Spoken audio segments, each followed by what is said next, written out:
Arrimage s'inspire des grandes lignes du programme de développement durable à l'horizon 2030 pour présenter des actions et des initiatives qui se déroulent au centre du Québec. Le 5e objectif du programme est égalité entre les sexes. Au Québec, bien que l'égalité de droit soit acquise, du chemin reste à faire pour atteindre l'égalité de fait. Au centre du Québec, nous pouvons compter sur des organismes du milieu pour réduire ces inégalités, tels que la table de concertation du Mouvement des femmes Centre du Québec. En plus de mettre sur pied différents projets, la table détient une expertise en matière d'analyse différenciée selon les sexes dans une perspective intersectionnelle. Dans cet épisode, nous en découvrirons plus à ce sujet. Avant de débuter, un avertissement relatif au contenu. Nous aborderons la thématique du suicide et nous ferons mention également de violences conjugales. Si vous ou une personne que vous connaissez a besoin d'aide, s'il vous plaît, communiquez avec les ressources suivantes. L'Association québécoise de prévention du suicide par téléphone au 1-866-APPEL ou sur le web à suicide.ca. Et SOS Violence conjugale par téléphone au 1-800-363-9010 ou sur le web à sosviolenceconjugale.ca.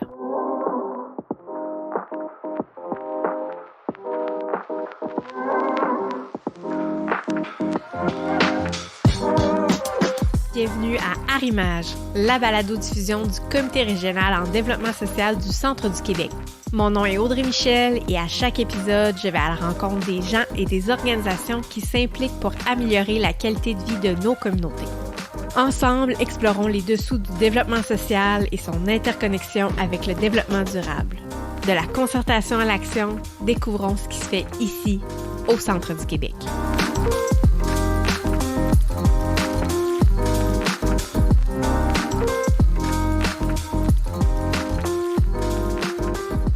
Donc aujourd'hui, j'ai le plaisir de recevoir Francine Ducharme, qui est directrice à la table de concertation du Mouvement des femmes Centre du Québec.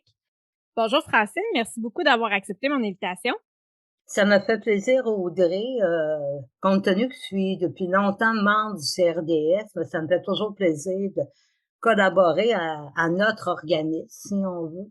Ben effectivement, tu as raison. Le CRDS, c'est pas que l'équipe du CRDS, c'est tous les membres qui le composent. Puis on est bien heureuse.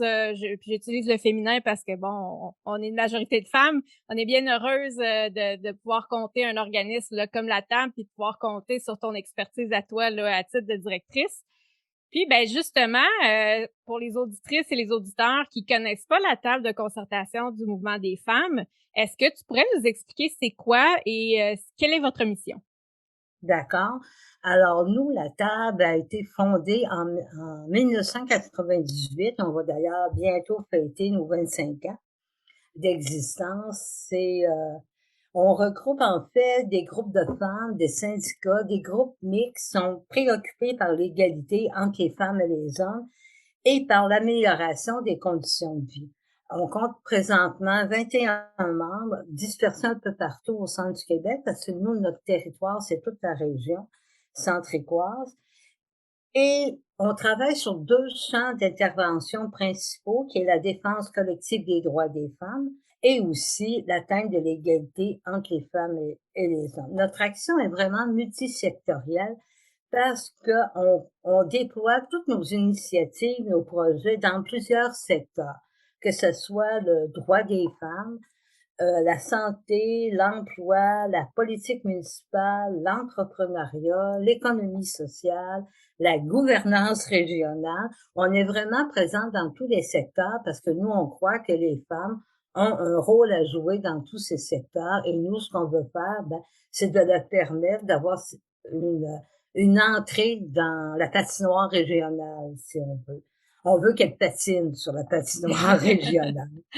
Donc, et une de nos caractéristiques, c'est vraiment parce que nous, on travaille beaucoup en partenariat avec les décideurs et les décideuses, je sais pas si on peut dire ça comme ça, au niveau de la gouvernance régionale. Donc, d'ailleurs, la majorité de nos projets, puis tu pourras en témoigner, Audrey, on travaille souvent avec des partenaires en collaboration. Et ça, pour nous, c'est très important parce qu'on n'a pas la vérité avec un grand V à la table. Par contre, si on se rassemble tout le monde ensemble, puis on a tous la même préoccupation de l'égalité ou d'améliorer les conditions de vie, ben c'est ensemble qu'on va plus loin. Fait que nos projets, une des premières prémices de nos projets, c'est d'avoir des partenaires et on travaille ensemble en collaboration sur différents projets là, que la table mène de front. Ben, super, merci beaucoup pour l'explication. Justement, ben là, tu as nommé plusieurs secteurs sur lesquels vous êtes impliqués, puis tu parles des projets là, que la table mène de front. Est-ce que tu pourrais nous nommer quelques-uns de ces projets-là sur lesquels vous travaillez en ce moment? Oui, on en a. Puis en ce moment, on travaille surtout sur un projet qui est une entente sectorielle de développement en matière d'égalité entre les femmes et les hommes pour le centre du Québec. Donc, c'est un grand titre. En fait, c'est une entente qu'on a signée avec quelques-uns des partenaires régionaux. Donc, on a toujours, nous, notre principal, un des bailleurs de fonds que nous avons, c'est le secrétariat à la condition féminine. Donc, avec le secrétariat, le ministère des Affaires municipales et de l'Habitation, la MRC d'Arthabasca, pardon, et le CRDS, le pôle d'économie sociale et le CDC. Et ensemble, on va monter des projets qui vont justement faire une différence dans le milieu. Donc, ça peut être, l'an passé, on a eu un projet semblable qui était de inciter les femmes à se porter candidates aux élections municipales. D'ailleurs, je dis pas que c'est juste notre faute s'il y a une augmentation des candidatures féminines. On a quand même augmenté de 8%. Donc, comme on faisait des actions auprès des femmes qui étaient intéressées, mais on voit que ça donne un certain résultat. Et aussi, dans ce projet-là, on avait un projet auprès des femmes immigrantes. Pour nous, c'est notre première incursion avec les femmes immigrantes et on avait produit une émission de télévision avec la TVC-BF sur justement le parcours des femmes immigrantes quand elles arrivaient au centre du Québec. On avait choisi la MRC d'Arthabasca et celle de MRC Nicolet, Yamaska. Et là, ça a été intéressant parce que les femmes disaient par la suite que les gens avaient une autre approche, avaient une autre attitude envers elles. Ils étaient beaucoup plus amicaux ou plus ouverts, et même certaines, ça a eu des répercussions sur leur climat de travail et même sur leur travail en général. Et ça a été une bonne réussite. Ça fait mieux comprendre le parcours de ces femmes-là et les défis qu'elles ont eu à réaliser pour arriver au centre du Québec et pour être une citoyenne active, partie prenante de notre société. Ben, c'est très intéressant. Puis, je pourrais mettre le lien vers le site web, la télévision communautaire des Bois-Francs, pour que s'il y a des gens intéressés qui veulent aller trouver les émissions, ben, je pourrais mettre le lien dans les notes de l'épisode, là, donc ça sera facilement retrouvable. Donc, merci beaucoup là pour ces précisions. Et là, on a parlé. Oui, vas-y. Juste une petite minute parce que j'ai oublié de nommer un des partenaires qui était là pour l'entente 2020, puis je m'en voudrais de l'oublier parce qu'il était important quand même, c'était la MRC de Nicolette Yamaska. Remettons à César ce qui appartient à César. Tout à fait, tout à Donc, fait. il y avait les deux MRC, Arthabasca et MRC Nicolette Yamaska. Excellent. C'est bien de l'avoir ajouté. Comme tu dis, faut remettre à César ce qui revient à César, donc c'est important de les nommer. Maintenant, on a parlé, on l'a mentionné, hein, la notion d'égalité entre les hommes et les femmes, égalité entre les sexes. C'est un peu la prémisse aussi pourquoi aujourd'hui je t'ai invité, parce que ce que j'utilise comme prétexte pour parler aux gens, c'est les objectifs 2030 du développement durable tel qu'énoncé par l'ONU. Mais c'est vraiment, on s'inspire, hein. C'est pas nécessairement collé. Et un des objectifs, c'est l'égalité entre les sexes. Mais il y a aussi la notion d'équité entre les sexes qu'on entend à l'occasion. Donc, je me demandais, est-ce que tu pourrais nous expliquer c'est quoi l'égalité entre les sexes versus l'équité entre les sexes? C'est quoi la différence entre les deux? J'ai lu à un moment donné la phrase suivante qui explique bien la différence entre l'équité et l'égalité. L'équité est un moyen, l'égalité est une finalité. En fait, l'équité, c'est les moyens qu'on va mettre en place pour qu'un individu arrive à l'égalité. Alors, c'est vraiment une façon de traiter les gens pour que, avec des actions qui sont concrètes, qui sont structurelles, ça va permettre à ces individus-là d'arriver à l'égalité, qui est en fait l'objectif ultime à atteindre. Et l'égalité, ben, c'est avoir l'égalité des chances, donc que tout individu profite dans tous les domaines de la vie, de l'égalité des chances dans tous les domaines de sa vie, soit professionnelle, soit citoyenne, ou soit privée. Et souvent, ben, il peut y avoir des écarts qui font qu'on profite pas des chances possibles. Donc, l'égalité va permettre de mettre en place des structures qui vont atteindre l'égalité. Un bon exemple de ça au Québec, c'est l'équité salariale, qui dit un salaire égal à un travail de valeur égale. Donc, c'est un peu la différence entre l'équité et l'égalité. Et malheureusement, historiquement, les femmes ont beaucoup souffert d'inégalités au cours des siècles. On a souvent été discriminées sur la base sur la base du sexe, excusez-moi. C'est pour ça qu'il y a beaucoup d'inégalités, de mesures équitables qui sont faites en fonction des femmes pour que justement elles atteignent une plus grande égalité. Parce qu'encore aujourd'hui, c'est un mythe de dire que l'égalité est arrivée parce qu'il y a encore des postes d'inégalité dans notre société, qu'on pense au salaire, par exemple. Ici, au centre du Québec, les femmes gagnent 71,4% du salaire des hommes pour des emplois de même valeur.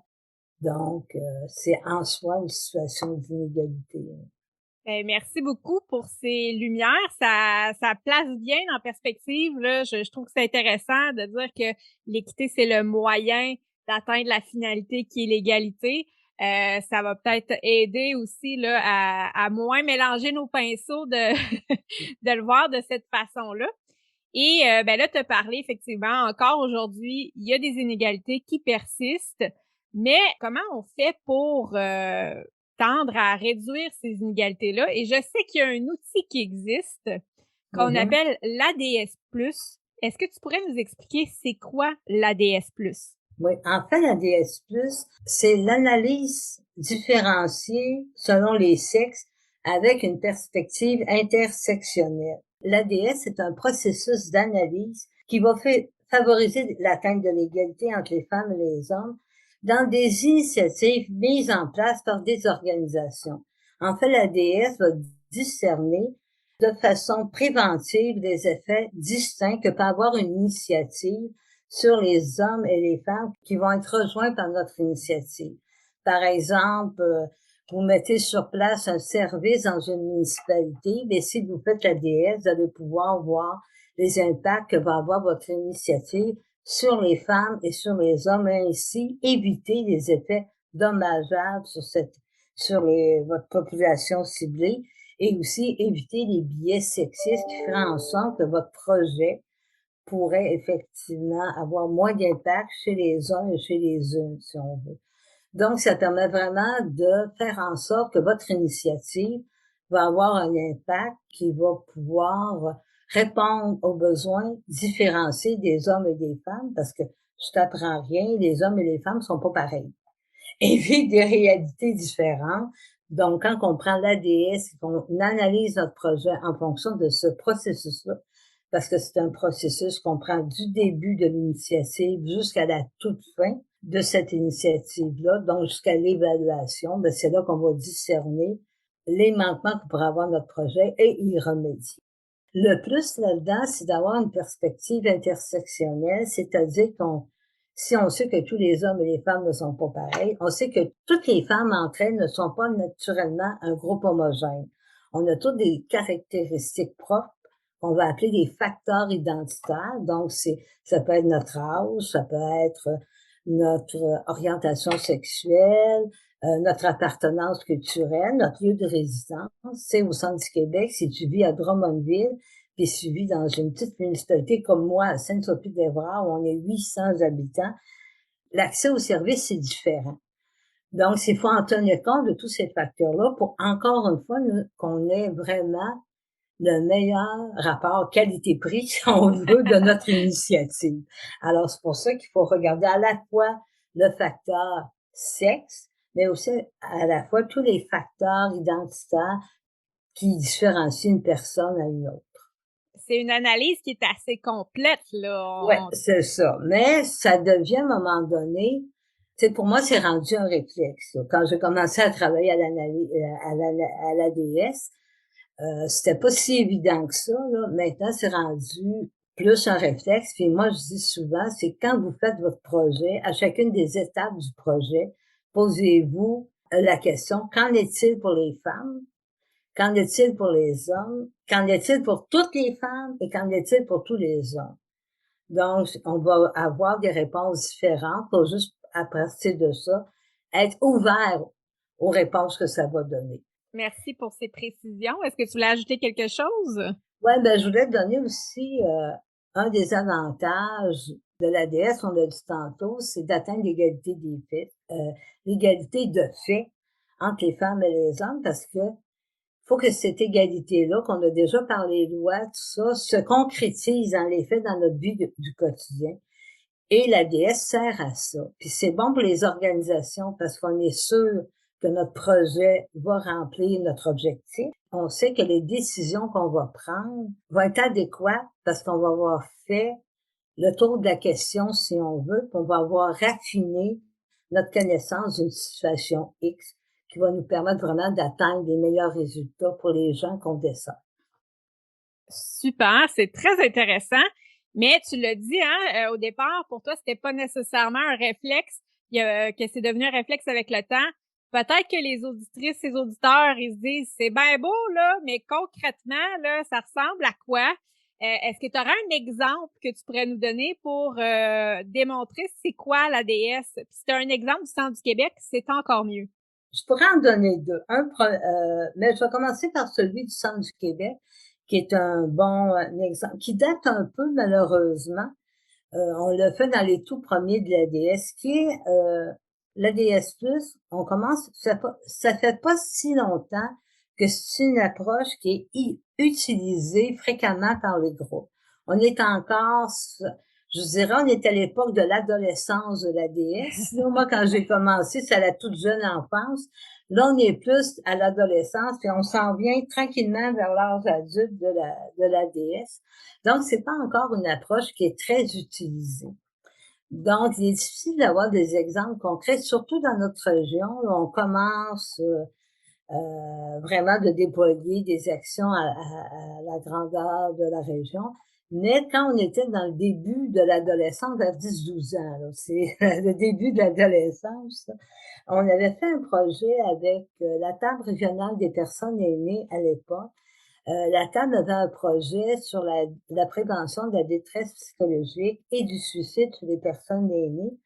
Et dès le départ, on avait décidé d'intégrer l'ADS dans le projet, donc dans le cycle du projet. Et ce qu'on voulait faire, nous, c'est vraiment de sensibiliser les gens au suicide et surtout être capable de détecter les facteurs prédisposants au suicide pour justement permettre qu'il y ait moins de suicides, parce qu'au centre du Québec, on était une région, il y avait beaucoup de suicides de personnes âgées au centre du Québec, plus les hommes que les femmes. Alors, on voulait voir comment on pourrait faire en sorte que les gens du milieu, que les gens autour des personnes aînées puissent détecter les facteurs prédisposants pour effectivement arrêter l'acte qui pouvait mener au suicide. Alors, on a travaillé avec plusieurs partenaires. Bon, naturellement, la table, on était là, la table des aînés, mais aussi l'UQTR qui travaille avec nous et les services de prévention suicide. Et ensemble, on a un peu étudié quels étaient les facteurs prédisposants pour un homme, pour une femme, pour arriver à se suicider. Et là, on a fait une recherche là-dessus. Et à la fin, ben, ça donnait un guide qui pouvait permettre aux gens qui travaillaient avec des personnes aînées d'être capables de détecter les gens qui peuvent être en situation de pré-suicide ou de suicide avant qu'ils passent à l'acte. Et ça, ben, ça permettait, par exemple, aux gens, nous, la table régionale voulait mettre des sentinelles dans les milieux de vie. Donc, ça leur donnait un guide pour savoir comment je réagis quand il se passe telle situation qui pourrait être dangereuse au niveau du suicide. Parce que les hommes et les femmes n'ont pas nécessairement les mêmes facteurs prédisposants. Par exemple, juste un exemple, chez les hommes, c'est souvent la retraite. Parce qu'il perd son milieu d'appartenance de proximité. Et chez les femmes, ça va être plus dans des cas de maladie ou dans les cas de séparation. Alors déjà, donc, déjà, il y a des facteurs qui vont être différents. Puis si, par exemple, un homme vient de prendre sa retraite, ben, c'est un facteur à risque. C'est dans une situation à risque. Chez les femmes, ben, si elle reçoit un fort diagnostic de maladie grave, ben, là, elle risque d'être en situation à risque. Intéressant.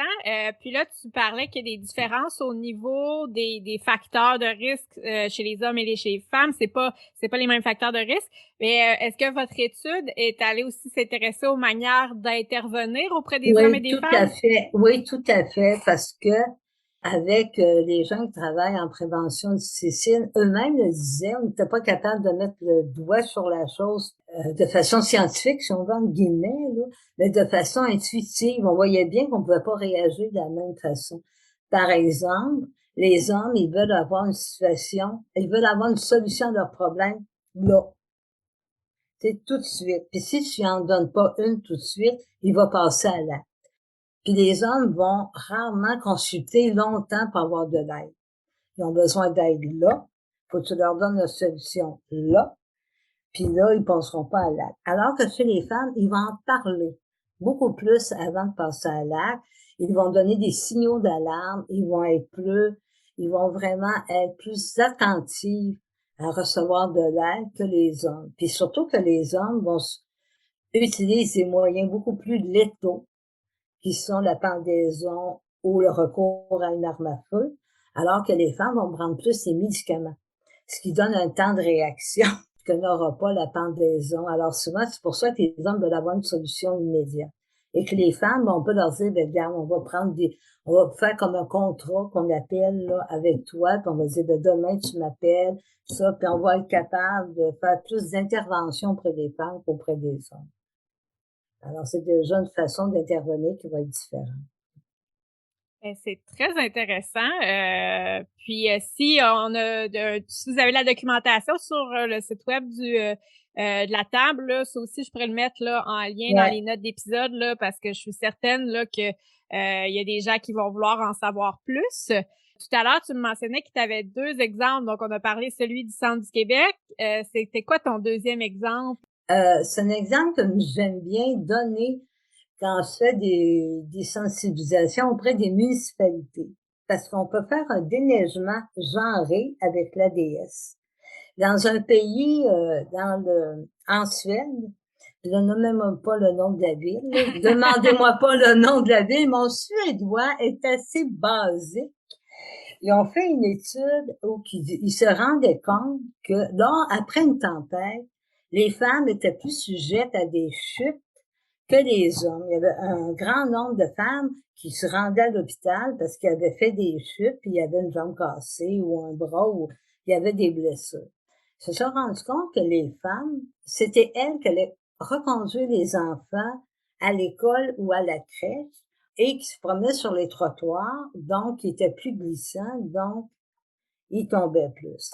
Alors, ils ont décidé à un moment donné d'inverser la façon qu'on avait de déneiger. Au lieu de déneiger les rues en premier, on a déneigé les trottoirs en premier. Alors, permettant ici aux femmes qui devaient circuler à pied ou en bicyclette ou avec une poussette sur les trottoirs, donc de s'empêcher de tomber et de glisser. Alors, ce qui fait qu'ils se sont rendus compte, en faisant ça, et le déneigement des trottoirs, des stationnements se faisait proche des écoles et proche des garderies. Alors, pour être sûr qu'il n'y aurait pas de problème pour les femmes, et même on le faisait aussi proche des hôpitaux parce qu'on se disait, les femmes travaillent principalement dans ce secteur-là. Alors, comme je disais, ils ont inversé le déneigement et ont déneiger d'abord les trottoirs, puis après les rues. Et ils se sont rendus compte, après un certain temps, qu'il y avait beaucoup moins de chutes chez les femmes à cause de ça, parce il y avait un déneigement qui était mieux fait pour les trottoirs. Et bienfait collatéral, on s'est rendu compte qu'il y avait beaucoup moins d'accidents dans la rue par les conducteurs, parce que comme ils savaient que c'était moins bien déneigé, donc ils faisaient plus attention et il y avait moins d'accidents par distraction, si on veut. Donc ça avait un effet, c'est deux effets, deux impacts. Pour les femmes, moins de chutes dans leurs déplacements avec leurs enfants. Pour l'ensemble de la population, moins d'accidents quand il y avait eu de la neige. Fait que ça a eu un impact intéressant pour les deux. Puis souvent, quand on fait la DS, il va y avoir, comme on vient de le démontrer, des impacts, soit pour les hommes, soit pour les femmes, mais il y en a aussi pour la population en général, parce que il y a de meilleurs services en général. Ben oui, tu sais, je me dis aussi, c'est un moyen d'encourager, dans ce cas-là bien précis, d'encourager le déplacement actif, là. Si je Oui, sais c'est ça. que les trottoirs vont être déneigés, mais que la rue risque de pas l'être, je vais me dire, je vais peut-être aller à pied au lieu de prendre ma voiture, là. Fait que Effectivement, là, ça va être plus facile, là. Ça peut être un incitatif. absolument.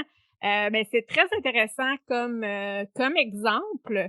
Je pense que, ben, en tout cas, j'espère que ça va avoir éclairci un peu là, les lanternes des auditrices et des auditeurs qui vont mieux saisir c'est quoi la DS plus, puis qu'est-ce que ça donne de faire ce processus-là.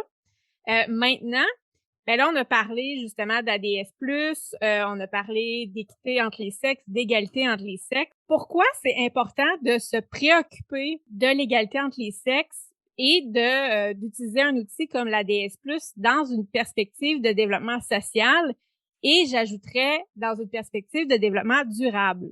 L'ONU dit que l'égalité des sexes n'était pas seulement un droit fondamental pour les personnes, mais c'était aussi un fondement nécessaire pour l'instauration justement d'un monde pacifique, prospère et durable. On ne peut pas parler de développement durable quand la moitié de l'humanité vit des situations d'inégalité et d'injustice. Si on regarde, si on prend une vision plus globale à l'échelle de la planète, il y a encore des pays où les droits des femmes, ben en fait, où les femmes n'ont pas de droits.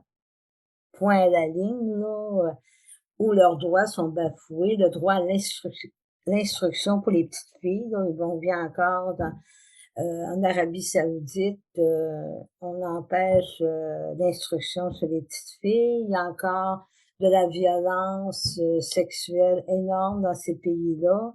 Il y a encore beaucoup de violence domestique aussi. Les femmes n'ont pas accès à des mesures, à des moyens accessibles pour la santé des ils n'ont pas accès à des mesures de santé qui seront intéressantes pour elles. Il y a encore beaucoup la contraception est pas permise dans certains pays. La santé, non, il n'y a pas de bonnes mesures, comme je le disais, de bonnes mesures au niveau de la santé. Économiquement, les femmes sont défavorisées, alors qu'on sait que c'est elles qui produisent le plus de travail invisible. Et c'est là-dessus que souvent les villages sont soutenus beaucoup par ce travail invisible que font les femmes et qui est malheureusement peu reconnu à sa juste valeur. Donc souvent, les femmes n'ont pas accès à tous les droits qu'elles auraient dû avoir. Et là, moi, je parle du monde en général, mais on a juste à regarder au Québec. La pandémie a vraiment fait en sorte que la violence conjugale a beaucoup augmenté. On a encore des chiffres là, qui étaient... Tu sais, on a eu 18 féminicides l'année passée. 18 féminicides. C'est énorme. On n'a jamais eu autant au Québec et c'est énorme. Et il faut s'en préoccuper parce que là, parce que si on s'en préoccupe pas, la situation peut empirer. Ça peut devenir comme un recours pour les hommes qui veulent exercer un certain pouvoir de domination sur leurs ex-conjoints, parce que les féminicides, c'est souvent dans le cas de séparation. Donc, et c'est aussi, là, je parle de la violence, mais il y a aussi toute la charge mentale des femmes. Donc, c'est important que les femmes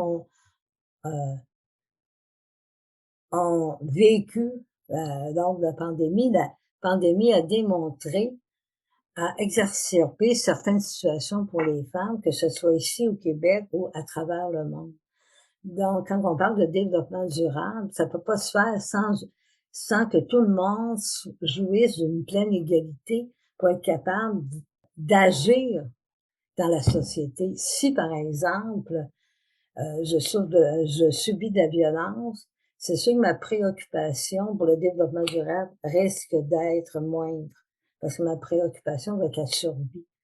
Donc, c'est important de donner l'égalité des chances pour tout le monde, pour les femmes, pour être justement qu'elles soient partie prenante de notre projet de société. On peut pas faire ça sans la moitié de l'humanité, comme je le disais. Donc, c'est important. Ça fait partie des conditions pour un développement durable, pour une société pacifique, pour aller plus loin dans notre recherche de mieux-être pour tout le monde, pour la richesse collective. Ben, merci beaucoup pour cette mise en perspective. Je pense effectivement que on a l'image, hein, que ben oui, c'est important, l'égalité entre les sexes, puis mais ça concerne surtout les autres pays, mais que non, après ça, quand on le regarde, non, on a encore des enjeux qui sont bien présents ici au Québec. Puis que, ben, c'est ça, ces enjeux-là empêchent une partie de la population de prendre part au projet de société, comme tu le dis. Donc, c'est important de remettre ça, là, dans une vision globale, là, comme tu le nommais. Je pense que ça fait un beau wrap-up, là, de ce qu'on a discuté jusqu'à présent. Mais avant de te laisser, j'aimerais te poser une dernière question. Parce qu'en début, là, d'épisode, je t'ai demandé sur les projets sur lesquels vous travaillez présentement. On a parlé d'ADS+, on a parlé de l'importance de considérer l'égalité entre les sexes, mais j'aimerais finir sur une note positive. J'aimerais savoir, là, comme tu le nommais, l'ATAM s'est fondée depuis 1998. Est-ce que tu pourrais nous partager, là, une action, un projet au cours des années, ça peut être récent, ça peut être un ancien projet, mais quelque chose dont tu es particulièrement fier que vous avez accompli à la table? Je dois t'avouer que on s'en était parlé un peu avant l'entrevue. C'est la question qui m'embête le plus. Parce que, bon, on l'a dit, on arrive bientôt à nos 25 ans. Puis des beaux projets en 25 ans, on en a fait pas mal. Des choses qui, je crois, ont eu un impact dans notre milieu qui a fait que les femmes, on a amélioré les conditions de femmes, des femmes, parce qu'on aussi, comme on en a eu plusieurs, puis nos projets touchent plusieurs secteurs, c'est toujours difficile pour moi de dire lequel projet dont je suis le plus fière, parce que C'est comme des enfants, on peut pas en choisir un préféré. C'est ça, tu as tout à fait raison. C'est comme des enfants, c'est difficile d'en choisir. Puis pour chacun, je me dis, ah, ça, c'est le fun qu'on ait fait ça. Par exemple, au Centre du Québec, on a un organisme qui s'appelle Femmes et Sœurs. C'est la table qui a mis sur pied cet organisme-là qui aide les femmes à partir en entreprise. On a eu des projets au niveau de l'emploi des femmes qui a permis de faciliter l'intégration des femmes dans les secteurs manufacturiers et on a travaillé avec des entreprises pour justement qu'elles fassent une place aux femmes dans leur entreprise. Donc, c'est tous les projets, je pense aux femmes qu'on a aidées, qu'on a soutenues dans leur engagement au niveau l'engagement municipal. Pour moi, c'est important, puis pour la table, c'est important parce que ça a eu des retombées. Moi, en fait, je te dirais, c'est l'ensemble de l'œuvre. Il n'y a pas un projet comme tel. Tu sais, quand tu fais un projet, tu dis, ah, ouais, peut-être, mais quand, t'es pas sûr des résultats, mais il y a des projets, plusieurs, qu'on a eu vraiment des résultats probants, puis qu'on se dit, oui, il y a eu un changement. Tantôt, je te parlais de notre émission qu'on a fait avec les femmes immigrantes. Quand les femmes, après ça, qu'on rencontrait, me disaient, hey, Francine, suite à une des émissions qu'on a fait, mon employeur m'a demandé de l'aider à faire un programme pour intégrer les personnes immigrantes. Ben moi, je me dis: «C'est super». Tu sais, c'est une réussite tangible, concrète qu'on a fait quand des femmes ont dit: «Ben, ça me» avec notre projet sur l'employabilité, des femmes, ça m'a permis d'apprivoiser le secteur non traditionnel, puis finalement, je vais suivre une formation là-dedans pour être capable d'accéder à cet emploi-là. Puis l'entreprise où j'ai fait un stage m'a déjà promis un emploi.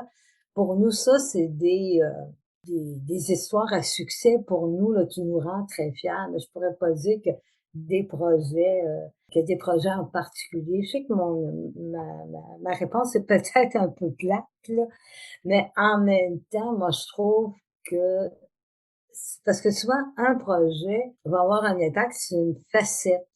Et quand on regarde l'ensemble, tu sais, c'est comme un diamant, ça a plusieurs facettes. Mais quand on regarde le diamant entier, c'est là qu'il est beau, c'est là qu'il est pris. C'est pas juste une facette de ça. Donc, je te dirais, ma réponse est plate. C'est l'ensemble de. Ben, je te rassure, elle est pas du tout plate, ta réponse. C'est très intéressant, puis c'est le fun de voir que justement, vous avez eu de l'impact sur plusieurs enjeux, puis auprès de plusieurs personnes également, là, pas seulement des enjeux de société, mais vous avez eu des impacts sur des individus. C'est génial à entendre. Comme tu dis, vous arrivez à votre 25e anniversaire, donc j'espère que ce sera l'occasion de souligner toutes ces belles actions. Et je vais souhaiter à la table un autre 25 ans encore d'actions percutantes parce que on continue d'avoir besoin d'actions comme celle-ci là au Centre du Québec. C'est ce qui conclut notre entrevue d'aujourd'hui. Donc, je te remercie beaucoup, Francine, d'avoir pris Ça le fait temps d'échanger plaisir. avec moi. Puis, on se dit à une prochaine. Probablement. Bye bye. Merci, bye bye. Si vous ou une personne que vous connaissez a besoin d'aide, s'il vous plaît, communiquez avec les ressources suivantes. L'Association québécoise de prévention du suicide par téléphone au 1-866-APPEL ou sur le web à suicide.ca. Et SOS Violence conjugale par téléphone au 1-800-363-9010 ou sur le web à sosviolenceconjugale.ca.